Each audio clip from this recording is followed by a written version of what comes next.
So ಎಲ್ಲೋ everyone ಹೊಸ ವಿಡಿಯೋಗೆ ಸ್ವಾಗತ. ಸೊ ಈಗ ತಾನೇ ಕಾಲೇಜೆಲ್ಲ ಮುಗಿಸ್ಕೊಂಡು ಮನೆಗೆ ಬಂದಿದ್ದ ತಕ್ಷಣವೇ ಫ್ರೆಶ್ ಗಿಶ್ ಏನೂ ಆಗಿಲ್ಲ. ಬಂದಿದ್ದ ತಕ್ಷಣ ಊಟ ಹಾಕ್ಕೊಂಬಿಟ್ಟೆ. ತಲೆ ಸಾರು ಒಂದೇ ಒಂದು ಪೀಸ್ ಹಾಕ್ಕೊಂಡಿದ್ದೀನಿ. ನಾನು ತಲೆ ಸಾರು ತಿನ್ನಲ್ಲ. ತಿಳಿ ಸಾರು ಸ್ವಲ್ಪ ಅನ್ನ ಹಾಕ್ಕೊಂಡಿದ್ದೀನಿ. ಬೆಳಗ್ಗೆಯಿಂದ ತಿಂದಿಲ್ಲ, ಹೊಟ್ಟೆ ಹಸಿತೈತೆ. ಫುಲ್ ಗಬ ಗಬ ಅಂತ ತಿಂದಾಕ್ತೀನಿ ಊಟ. ಆಮೇಲೆ ನೋಡೋದು ಏನು ಮಾಡೋದು. ಇವತ್ತು ವೆದರ್ ಬೇರೆ ಮಸ್ತಾಗೈತೆ.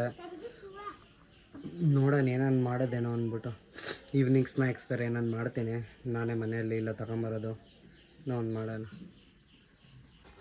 ಸೊ ಏನಾನು ಮಾಡೋಣ ಅಂದ್ಬಿಟ್ಟು ಫೋನ್ ನೋಡ್ಕೊಂಡೆ ಹಂಗೆ ನಿದ್ದೆ ಹೋಗ್ಬಿಟ್ಟಿದ್ದೆ. ಸೊ ಈಗ ಎದ್ದಿದ್ದೀನಿ 7:30.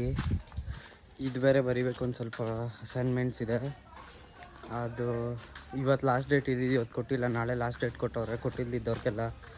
ಸೊ ಅದೊಂದು ನಂಗೆ ಬರೀಬೇಕು. ಸೊ ಅಷ್ಟೇ, ಏನಿಲ್ಲ. ಇವತ್ತು ಅದು ಕಂಪ್ಲೀಟ್ ಎಷ್ಟೊತ್ತಾಗುತ್ತೆ ಗೊತ್ತಿಲ್ಲ. ಈಗ ಕೂತ್ಕೊತೀನಿ ಬರೆಯೋಕೆ, ನೋಡೋಣ ಎಷ್ಟೊತ್ತಾಗುತ್ತೆ ಏನು ಕತೆ ಅಂದ್ಬಿಟ್ಟು. ಆಗಿದೆ 7:40. ಈಗ ಫ್ಯಾನ್ಗಿನೆಲ್ಲ ಆನ್ ಮಾಡಿ ಬುಕ್ ಎತ್ಕೊಂಡು ಕೂತ್ಕೊಂಡಿದ್ದೀನಿ. ಎಷ್ಟೋ ವರ್ಷಗಳು ಎಷ್ಟೋ ಜನ್ಮ ಆದಮೇಲೆ ಡಿಗ್ರಿಗೆ ಬಂದ ಮೇಲೆ ಇವತ್ತೇ ಬುಕ್ಕು ಹೋಮ್ವರ್ಕ್ ಅಂತ ಎತ್ಕೊತಾ ಇರೋದು. ಬರೀಬೇಕು. ಈಗ ಕೂತ್ಕೊಂಡು ಪೆನ್ ತಗೊಂಬಂದೆ. ಸೊ ಅಷ್ಟೇ, ಬರೀಬೇಕು. ಫೋನಲ್ಲಿದೆ, ವಾಟ್ಸಪ್ಪಲ್ಲಿದೆ, ಅದನ್ನ ನೋಡ್ಕೊಂಬರೋದು. ಏನು ವೀಡಿಯೋ ಇನ್ನೇನೋ, ಒಂದೇ ಫೋನ್ ಇರೋದು. ರೆಕಾರ್ಡ್ ಮಾಡೋಕ್ಕೂ ಒಂದೇ ಫೋನ್, ವೀಡಿಯೋ ಅದು ನೋಡ್ಕೊಂಬರೋಕ್ಕೂ ಒಂದೇ ಫೋನ್ ಇರೋದು. ಸೊ ಅದಕ್ಕೆ ರೆಕಾರ್ಡಿಂಗ್ ಇಲ್ಲ, ಬರೀತೀನಿ. ಈಗ ಎಷ್ಟಾಗುತ್ತೋ ಅಷ್ಟು ನೋಡೋಣ, ಎಷ್ಟು ಬರೀತೀನ.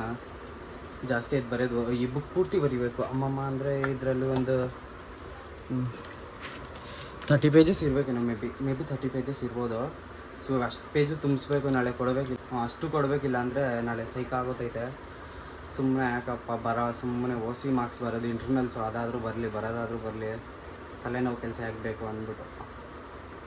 ಸೊ ಬರದೆ ಒಂದು 10 ಪೇಜೇನೋ ಬರೆದಿದ್ದೀನಿ.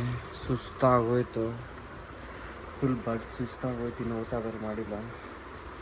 ನೋಡೋಣ ಏನು ಊಟ ಮಾಡೋದು ಅಂದ್ಬಿಟ್ಟು ಸುಸ್ತಾಗೋಯ್ತು ಅಷ್ಟೇ. ಇವತ್ತು ಬರೆಯಲ್ಲ ಪಾಪ.